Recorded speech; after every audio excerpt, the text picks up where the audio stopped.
Puji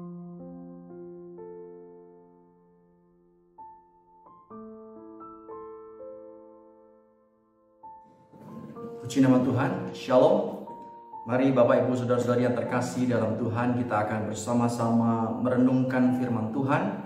Namun terlebih dahulu kita akan berdoa. Bapa, kami mengucap syukur buat hari yang Engkau beri bagi setiap kami Tuhan, kesempatan yang luar biasa. Kami percaya Tuhan kebetulan kalau hari ini kami kembali boleh duduk diam di bawah kaki-Mu mendengarkan firman-Mu. Mari Allah berbicaralah, kami siap mendengar dan terlebih melakukannya.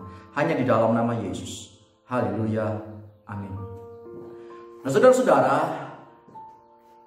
sangat luar biasa pada hari ini kita sampai pada di penghujung bulan Januari.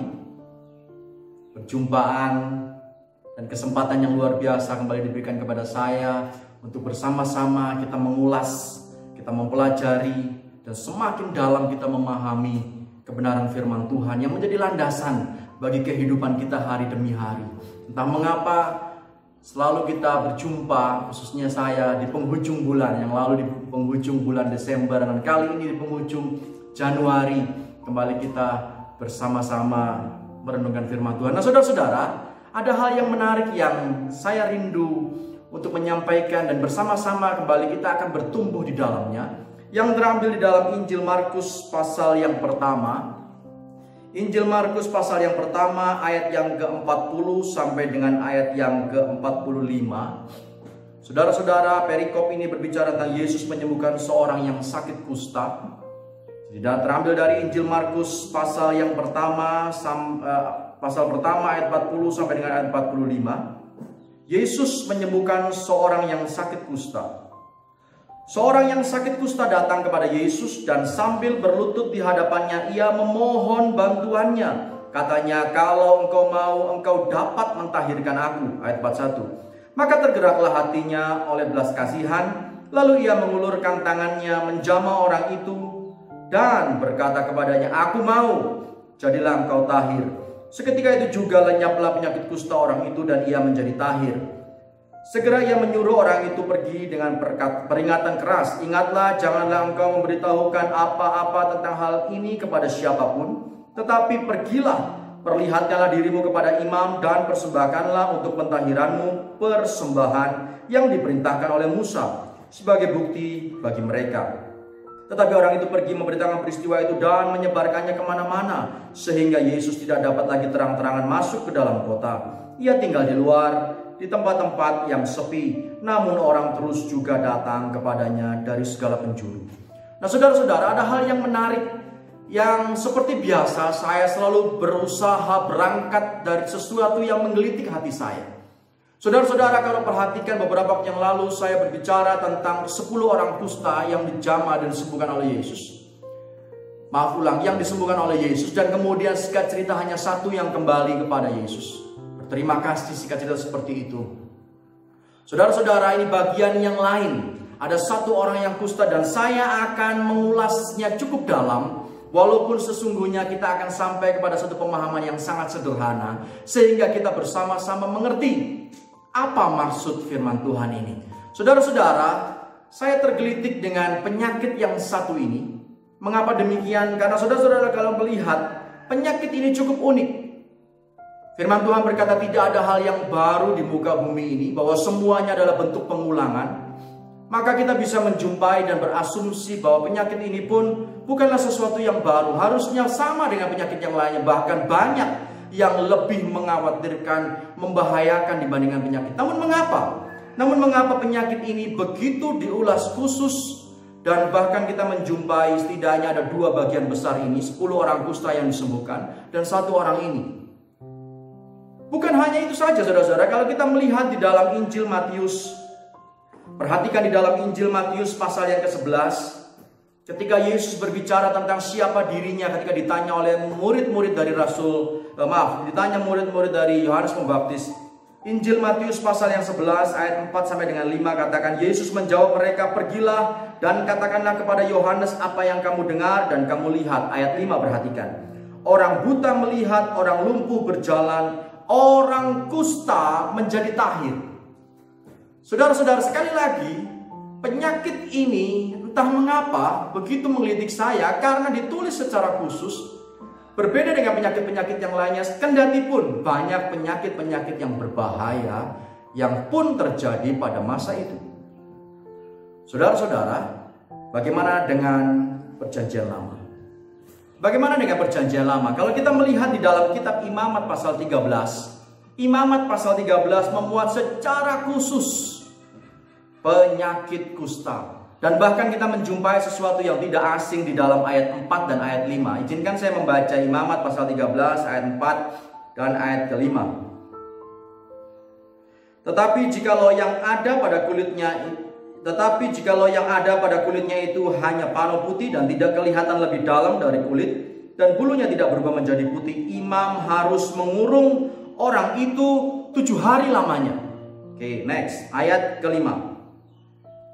Pada hari yang ke-7 haruslah imam memeriksa dia. Bila menurut penglihatannya penyakit itu masih tetap dan tidak meluas pada kulit, imam harus mengurung dia 7 hari lagi untuk kedua kalinya. Saudara-saudara tentu familiar dengan kata isolasi mandiri yang ngetren belakangan ini terkait dengan pandemi COVID-19. 7 hari semula, kemudian ditambah 7 hari lagi, total 14 hari. Yang memaksa situasi yang sangat genting ini, sehingga saat ini kembali kita harus beribadah secara online.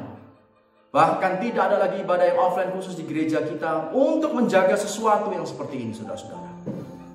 Sekali lagi, isolasi mandiri yang semacam itu bukanlah hal baru. Bahkan di kitab Imamat jauh sebelum masa Yesus, hal tersebut sudah dikenal. Itulah sebabnya, saudara-saudara, saya tergelitik untuk meneliti hal ini. Saya tergelitik untuk meneliti ada apa sebenarnya dengan penyakit kusta. Saudara-saudara, saya percaya saat ini merupakan pergumulan yang sangat berat buat kita.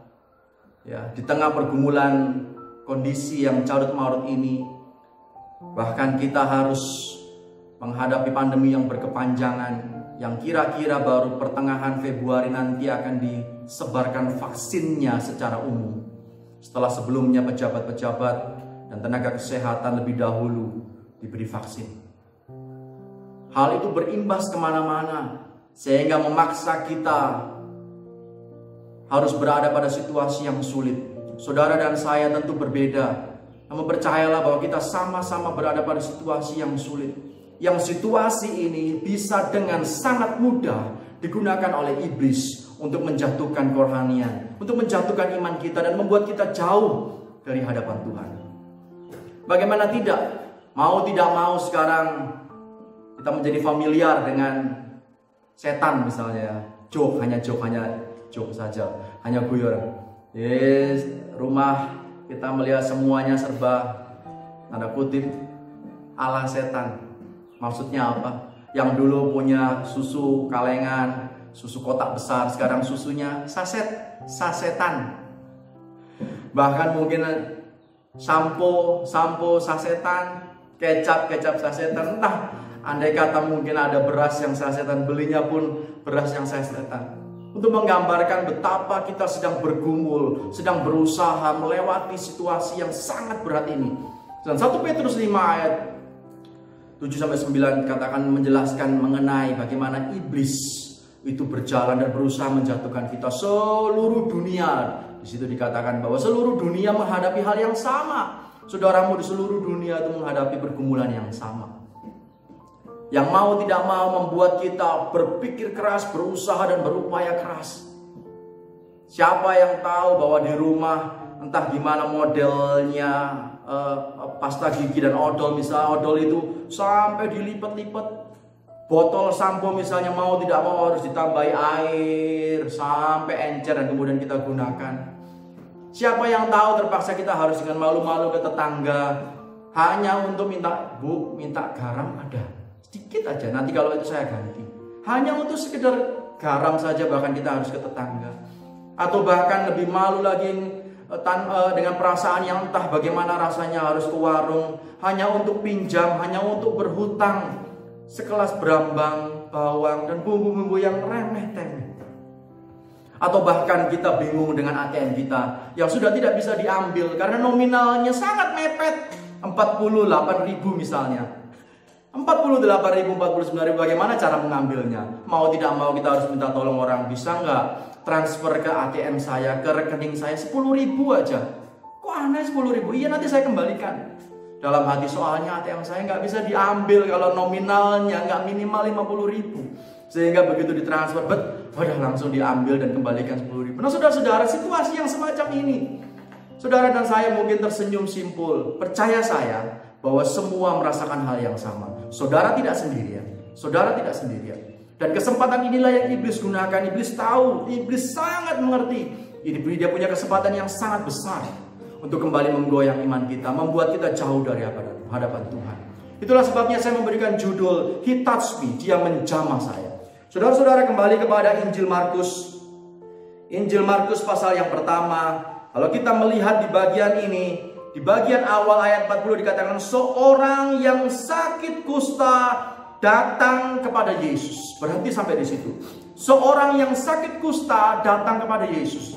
Seolah-olah tidak ada hal yang menarik, hal yang biasa saja seorang yang sakit kusta datang pada Yesus. Namun izinkan saya memperdalam bagian ini. Lukas katakan apa? Mari kita lihat di dalam Injil Lukas. Lukas pasal 5. Injil Lukas pasal yang kelima ayat yang ke-12. Mari kita lihat. Ya, Lukas pasal 5 ayat yang ke-12. Ayat yang serupa dikatakan apa? Pada suatu kali Yesus berada dalam sebuah kota. Di situ ada seorang yang penuh kusta. Seorang yang penuh kusta atau covered with leprosy atau full of leprosy. Lukas yang adalah seorang tabib atau seorang dokter memberikan diagnosa yang sangat jelas.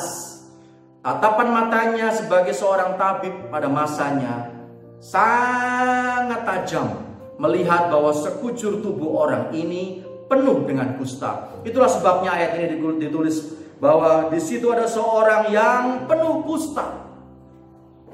Nah, saudara-saudara, bagian kata penuh kusta ini khas dari diagnosa seorang tabib atau seorang dokter yang tidak dijumpai, namun melengkapi bagian Markus pasal pertama ayat 40 yang ditulis seorang yang sakit kusta atau seorang yang penuh kusta itu datang kepada Yesus. Nah, sekarang kita akan berbicara banyak mengenai apa sebenarnya penyakit kusta.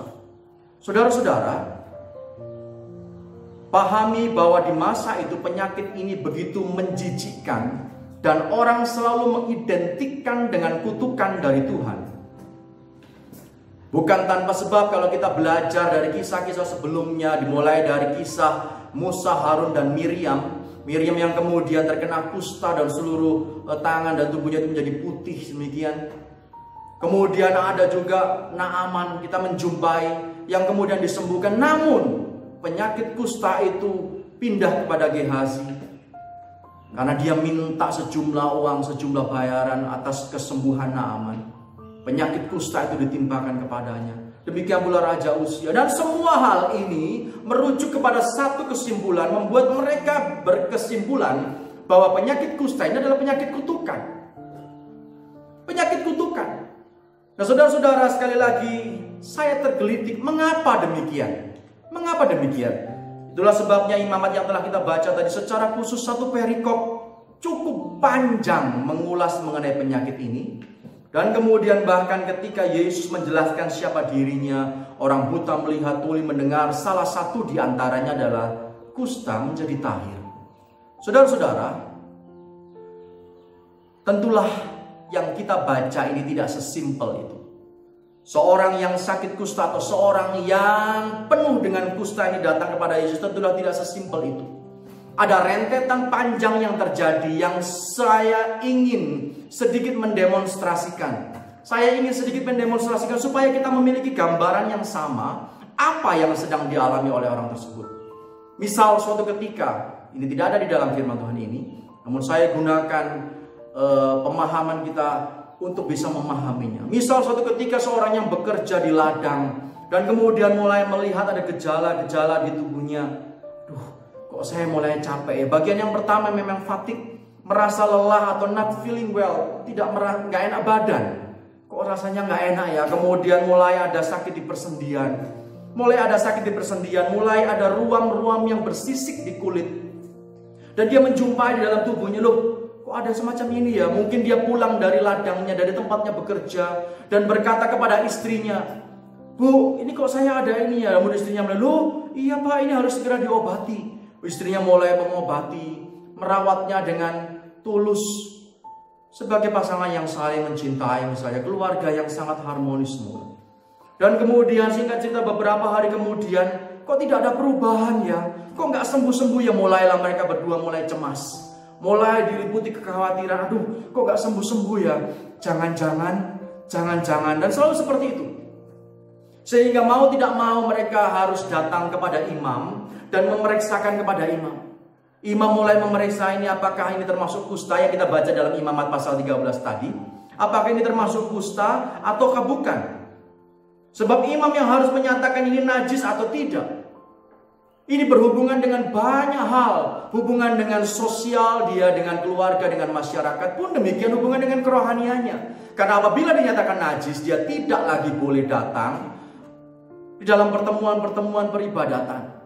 Saudara-saudara, ini masalah besar. Ini masalah besar. Itulah sebabnya dikatakan tadi 7 hari pertama dia harus diisolasi, diperiksa lagi. Kalau tidak ada perubahan 7 hari lagi. Sampai dengan imam menyatakan betul, ini adalah kusta. Ketika dinyatakan itu dan kemudian dia diberitahu, tentulah terjadi pemberontakan di dalam hidupnya. Tentulah dia berusaha, Pak Imam, tolong biarkan saya pulang sebentar saja. Saya mau bertemu dengan istri saya dan anak-anak saya. Saya ingin berpamitan, saya ingin memeluk mereka untuk terakhir kalinya. Saudara baca dengan tegas di dalam pasal 13 Imamat itu, bahwa dia tidak punya lagi kesempatan untuk melakukan hal yang semacam itu. Saudara bisa melihat di dalam Imamat pasal 13, apabila imam sudah menyatakan itu najis, maka tidak ada lagi kesempatan buat dia untuk bertemu dengan keluarganya, saudara-saudara. Bahkan untuk sekedar berpamitan, kemudian memeluk anaknya, memeluk istrinya untuk terakhir kalinya. No, tidak ada lagi. Imam mengatakan, no, tidak bisa. Kamu harus mulai sekarang menggunakan penutup sampai di sini. Karena saudara-saudara ada perubahan-perubahan fisik yang akan terus terjadi. Penelitian menunjukkan, saya cukup banyak meneliti, dan kurang lebih hanya 9 tahun masa dia hidup sejak dia terinfeksi hal tersebut. Dan 9 tahun itu akan ada perubahan-perubahan dalam hidupnya. Termasuk di dalamnya wajahnya, mulutnya mulai berubah, sehingga kata-katanya sudah tidak jelas. Jadi jangan menyangka ketika dia berteriak, awas, najis, najis. Karena setiap kali dia masuk dalam kerumunan, ingat bahwa dia wajib menjaga jarak. Jarak normal kira-kira 50 kaki atau sekitar 15 meter pada suhu normal, pada keadaan normal dari orang yang sehat. Atau ketika ada angin, ketika cuaca tidak mendukung, ketika seperti akan hujan atau sedang angin, saudara-saudara, dia harus bahkan menjaga kurang lebih 200 kaki atau sekitar 61 meter jaraknya dari orang lain. Ini hal yang tidak mudah pada saat dia divonis oleh imam dan dinyatakan bahwa kamu najis, kamu terkena kusta. Maka hal itu menjadi pergumulan yang di dalam benaknya 9 tahun masa hidup saya ini tidak akan, seolah-olah saya tidak berguna lagi.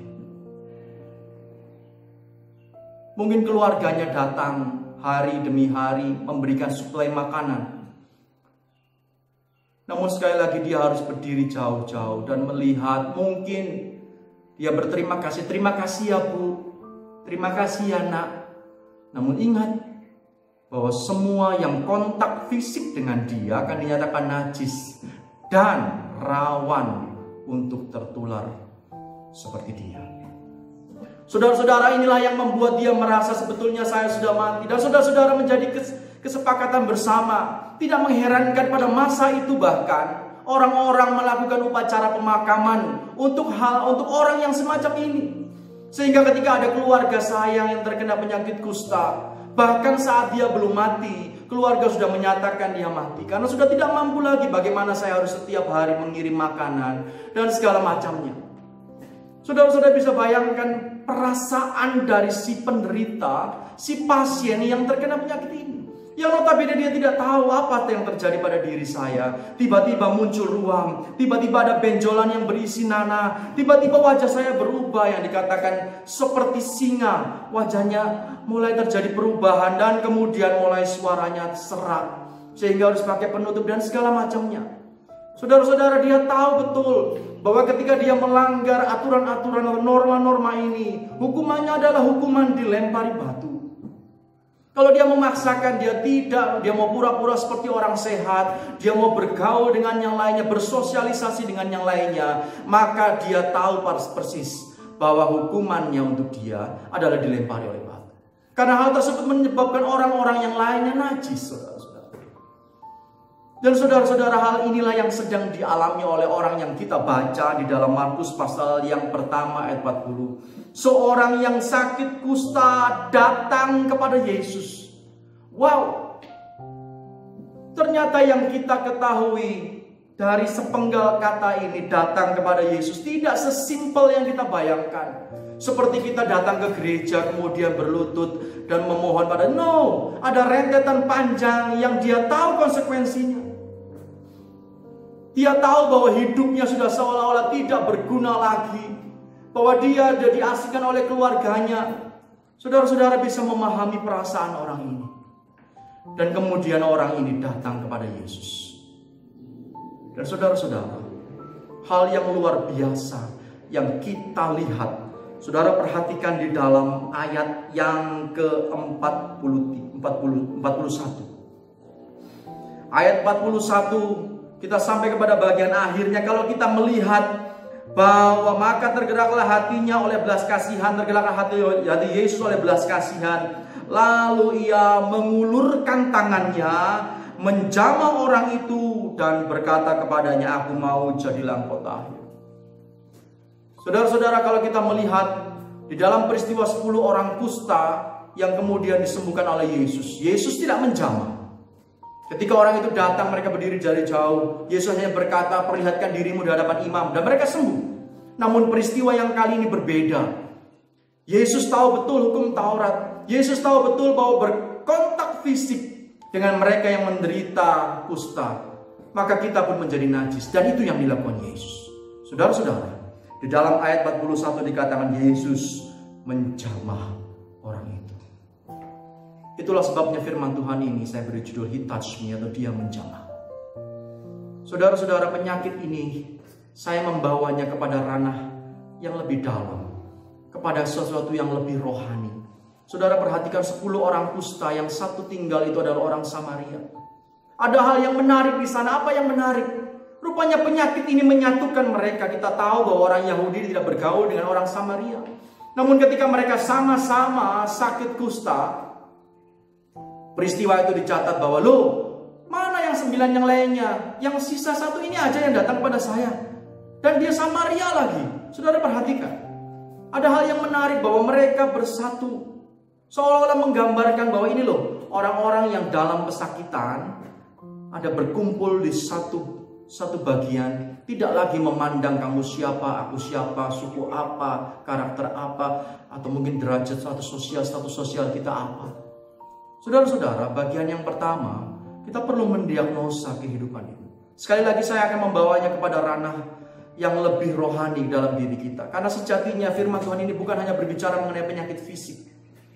Mengapa demikian? Karena hubungannya, rentetannya sangat panjang. Termasuk dia tidak lagi dapat masuk, karena dinyatakan sebagai seorang yang najis, tidak dapat lagi masuk dalam peribadatan. Seolah-olah terputus hubungannya dengan lingkungan, dengan Tuhan pun demikian. Saudara-saudara, bagian yang pertama kita melihat bahwa saya kembali sekali saya ingatkan bahwa saya membawanya ke dalam ranah yang lebih rohani. Mulai terasa tadi kalau kita belajar simptom atau gejalanya, mulai terasa kelelahan atau tidak merasa nyaman lagi. Saudara-saudara perhatikan, di dalam kerohanian kita pun terkadang seperti itu. Mulai merasa kok capek ya, melayani capek, mengikut Tuhan capek. Kayaknya nggak nyaman lagi. Saudara-saudara, kemampuan yang pertama yang perlu kita miliki adalah kemampuan mendiagnosa diri kita. Jangan-jangan virus ini, jangan-jangan sesuatu ini yang berusaha untuk merusak kita. Ingat bahwa sifatnya adalah dekomposi atau membusukkan. Dan kita tidak terasa, tiba-tiba saja jari-jari lepas, tiba-tiba saja ujung-ujung di kaki, jari-jari kaki lepas. Hal inilah yang sedang dihadapi oleh semua penderita kusta. Saudara-saudara, kemampuan yang sangat jelas harus dimiliki oleh kita adalah kemampuan untuk mendiagnosa diri kita. Ketika kita mulai merasa letih, lelah di dalam hidup ini, kemudian mulai kalau dalam itu sakit di persendian, apa sih implikasinya? Mulai kita kalau bisa kita gunakan untuk bergerak rasanya sakit, sehingga membuat kita lagi sudah malas untuk melakukan sesuatu yang sebelumnya begitu gencar kita lakukan. Kita gencar melayani Tuhan, kita gencar melakukan penginjilan, kita gencar melayani orang-orang yang termarginalkan misalnya. Atau hal-hal yang sepele, kita gencar untuk membaca firman Tuhan. Kita tidak pernah terlambat untuk berdoa, namun sekarang rasanya sudah mulai malas. Mulai seolah-olah sakit di persendian ini. Kalau digerakkan sedikit saja rasanya sakit. Dan saudara-saudara, saya curiga dengan diagnosa awal ini, kita sedang terinfeksi kusta secara rohani. Sekali lagi izinkan saya masuk dalam ranah yang lebih dalam, membawanya ke dalam kerohanian. Kemudian mulai terjadi ruam-ruam bersisik di kulit, benjolan-benjolan yang berisi nanah. Yang jelas dengan cepat kita bisa mengatakan bahwa ini bentuk bahwa kita mulai memiliki kepahitan, bahwa ini kita mulai memiliki segala macam. Saudara-saudara, sekali lagi iblis bermain dengan leluasa di area-area ini. Namun saya perlu ingatkan dengan kasih Tuhan bahwa kita berada di dalam kasih Allah yang luar biasa. Tidak pernah sekalipun Dia meninggalkan kita, apapun yang saudara dan saya hadapi. Saat ini saya berada jauh dari kota Malang. Saya menganggap saya sedang dibawa oleh Tuhan untuk retreat di sebuah tempat yang mayoritas justru sebaliknya adalah orang Kristen. Di sini sebagian besar saya menjumpai anak Tuhan. Itulah sebabnya saya menyatakan ini tempat yang tepat untuk retreat. Di samping itu ini jauh dari gemerlapnya kota, mall, 21, dan segala macamnya tidak akan dijumpai di tempat ini. Saudara-saudara, saya membayangkan ya, saya anggap ini ya, seperti Yohanes lah, Rasul Yohanes yang dibuang di Pulau Patmos dan kemudian yang menuliskan kitab terakhir atau kitab Wahyu itu. Namun disinilah saya banyak merenung. Tuhan mengingatkan saya untuk saya kembali belajar. Saya menjadi punya banyak waktu untuk memperdalam firman Tuhan. Dan saudara-saudara, saya percaya kita semua mengalami pergumulan yang sama. Mungkin bentuknya sedikit berbeda, namun percaya saya bahwa kita berada di area yang sama. Dan area yang sama ini membuat iblis begitu, seolah-olah menari-nari, membuat kita, iman kita seolah-olah digoyang, diombang-ambing ke sana sini. Tapi percaya saya, ketika kita memiliki kemampuan untuk mendiagnosa, saya katakan tadi, mulai ada benjolan-benjolan nanah, mulai ada, kok semacam ini sih, mulai ada kepahitan-kepahitan yang muncul, baik itu kepada sesama kita, orang-orang di sekitar kita, ataupun kepada Tuhan.